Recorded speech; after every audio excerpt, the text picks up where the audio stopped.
Endi e'tibor berishimiz kerakki, bu jumlani Alloh taolo aytayapti.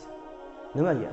Chunki bir kishini oldingizga bir kishi kelsa, sizdan bir guruchdir, bir mevadir, bir go'shtdir oladigan bo'lsa, adolat qilish kerak. Adolat qilinmasa, vaylul lil mutaffifin deyapti. Tarozidan urib qoluvchilarga vayl bo'lsin. Bu so'zni mazlum aytmayapti, ya'ni ketgan odam aytmayapti. Uyga bordi, qarasa 8 gram chiqdi go'sht. Dedi. Onasini so'kdi, otasini so'kdi, hammasini so'kdi. Zo'rg'a oylikka olib bitta go'sht oluvdim, bitta guruch oluvdim, shuni ham kamaytirib beribdi deb qarg'adi. Iloyim bolalaringga yedirganingda janozasiga buyursin dedi. Qorniga olov bo'lib kirsin dedi. O'sha topgan pullaring o'sha dorilarga ketsin iloyim dedi. Buyurmasin dedi, qarg'adi. Uni qarg'ishini qo'ying mayli. Alloh qarg'ayapti uni. Uni qarg'ishi mayli ketib qolar o'tmasdan nari yoqqa bu yoqqa. Lekin Allohning qarg'ishi, Allohning la'nati albatta tegadi. Endi nimaga bular urib qolishyapti? Chunki bular bitta so'z bilan Alloh tushuntiradi. Ala yazunnu ulaika annahum mab'usun. Ana o'shalar qayta tirilishni o'ylamas edilar deydi Alloh. Tarozidan urib qoluvchilar qayta tirilmaymiz deb o'ylar ekanda. Subhanalloh, oyatlarni bundan oldingi ko'p oyatlarni ham qarasangiz, Alloh gunoh kabiralarni sanagandan keyin insonlar nimaga bu gunoh kabiralarni qilishadi degan savolga, chunki ular oxiratda qayta tirilmaymiz deb qilishar edi. Innahu zanna alla yahur, bundan oldingi surada.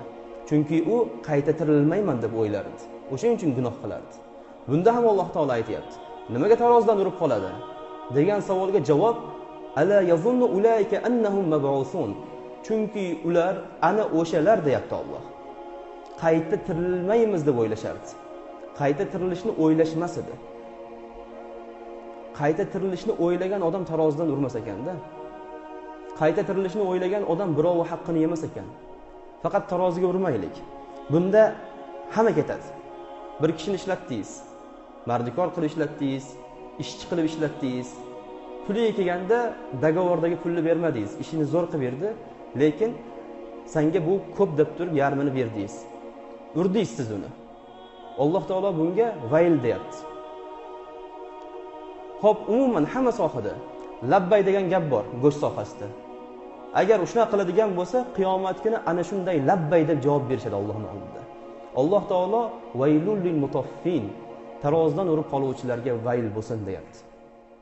Bu kichkina gap emas, Alloh taoloning so'zi bu. Bu hammamizga tegishli gap. Tarozida adolat qilishimiz, insonlarning haqqida adolat qilishimiz, tekis qilishimiz, doim haqlarni berib yurishimiz jahannamdan qutulib qolishimizga eng katta sabab bo'ladi. Ko'p aytdik, haqqulloh bor, haqqul abd bor. Haqqulloh namozlar, ro'zalar, zakotlar, hajlar. Allohning haqqi. Alloh fazliga olsa kechiradi, kechirmasa azoblaydi. Lekin haqqul abdni 100% Alloh taolo kechirmaydi. Buni butun ulamolarimiz aytishgan. O'shaning uchun ehtiyot bo'lish kerak. Haqqul abdni Alloh taolo kechirmaydi, qiyomat kuni birga bir qo'yib qo'yadi, bir so'm bo'lsa ham. Meva bozoriga bordi, dehqon mevalarni olib kelib, 4ta-5tasi egallab olgan. Undan boshqasiga sottirmaydi. Sotasang biz sotasan shuni, sotmasang bor ketaver deydi. Bechora olib ketib nima qiladi? Mayli deydi, pasaytirib, tekis qilib o'ziga sotib oladi. Bitta foyda. Endi klient keladi, Alloh saqlasin. Ursa urdi, urmasa Alloh vijdoniga bergan, urmay qoladi. Undan urib qoladi. Ikkinchi foyda. U yoqdan ham, bu yoqdan ham kesib tashlayapti. Yoki bo'lmasa, ayrim mashina purishlar. Hammasi toza, kraskasi radnoy, o'ziniki. Faqatgina krilloda bor deydi. Uyga olib borib svetni o'chirib, telefonni fonarda qarasangiz, ikkita eshik ham kraska bo'lgan, karnizi ham, orqa krillosi ham, kapotlari ham kraska bo'lgan bo'ladi. U ham urib qoldi. Demak, hamma sohaga tushib ketaveradi bu. Telefon. Ko'pchilik ishkiliga telefonni. Yaqinda telefon bozori. Bu ayrimlarga tegishli. Yana gap qaynab ketmasin, hammani gapirdi deb. Ayrimlarga tegishli yana urg'u berib ketamiz. Shu bilan shug'ullanadigan. Nimaga Alloh taolo buni aytayapti? Chunki bunga bir voqeani hozir dalil qilib ham keltiramiz. insonlarga agar telefonlarni beradigan bo'lsalar, ayblarni yashirib, kerak bo'lsa hammasini berkitib, u kelayotgan insonni soddaligidan foydalanib, narxini ko'tarib, ayblarni yashirib berib yuborishadi. Aytisha olmaydi, chunki bilishadiki, aytsa olmaydi. O'sha joyda savdoni halolligi bor-da. Oson bo'lib ketaversa bo'lmaydi pul topish. Aybini aytsa, ichidagi ayblari, berkitilgan ayblari, yashirilgan ayblarni aytsa, olmasligini bilib, aytmasdan urib sotib yuboradi. O'shaning uchun Imom G'azzoliy aytganlarki, sen sotayotgan matohingni ustini ko'rsatib, ichini yashirib sotadigan bo'lsang, yolg'onchisan deganlar. Agar qorong'uda ko'rmaydigan joyda sotayotgan bo'lsang, firibgarsan deganlar. Ulamolar shunaqa yo'l tutib berishganda. O'shaning uchun juda ehtiyot bo'lish kerak. Olayotganda ham yerga urmaslik kerak. Sotayotganingizda yerga urmayapsiz-ku matohingizni. Nimaga olayotganda birov matohini yerga uryapsiz? Olmayotgan bo'lsangiz aytish kerak, men ola olmayman, keting bu yerdan deyish kerak. Boshqa savdogarga kiring deyish kerak.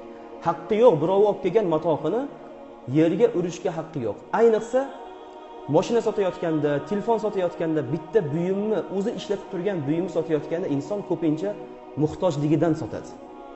Doriga pul kerak, operatsiyaga pul kerak, ota-onasini davolatishga pul kerak yoki umra hajga jo'natishga pul kerak, nimadir kamchilikka pul kerak, shunga majbur sotadi.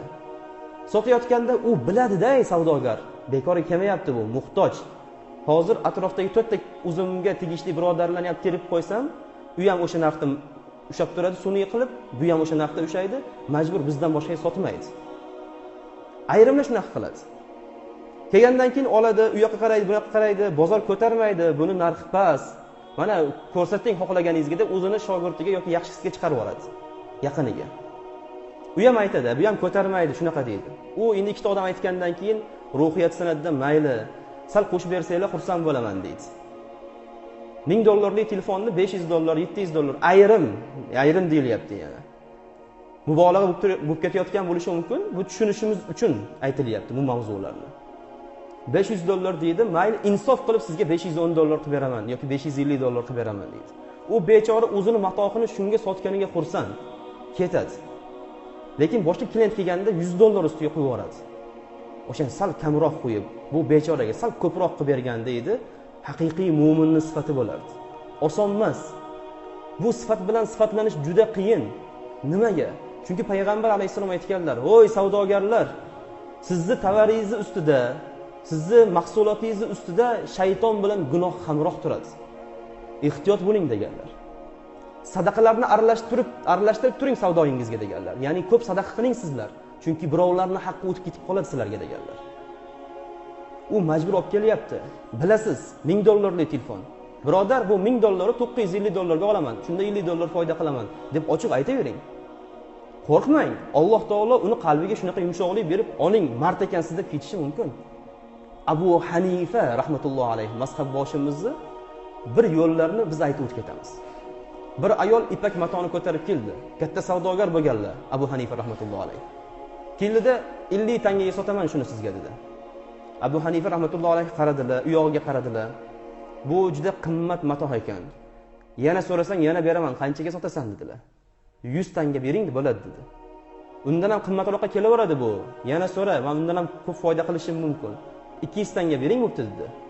Yana so'radi. Oxir 500 tangaga sotdi u matohni. 450 tanga foyda turganda Abu Hanifa Allohdan qo'rqib muomala qildi. Shuning uchun hozirgacha Imom Azam Abu Hanifa rahmatullohi alayhi deyiladi. Savdoda ularni hammaga namuna qilinadi.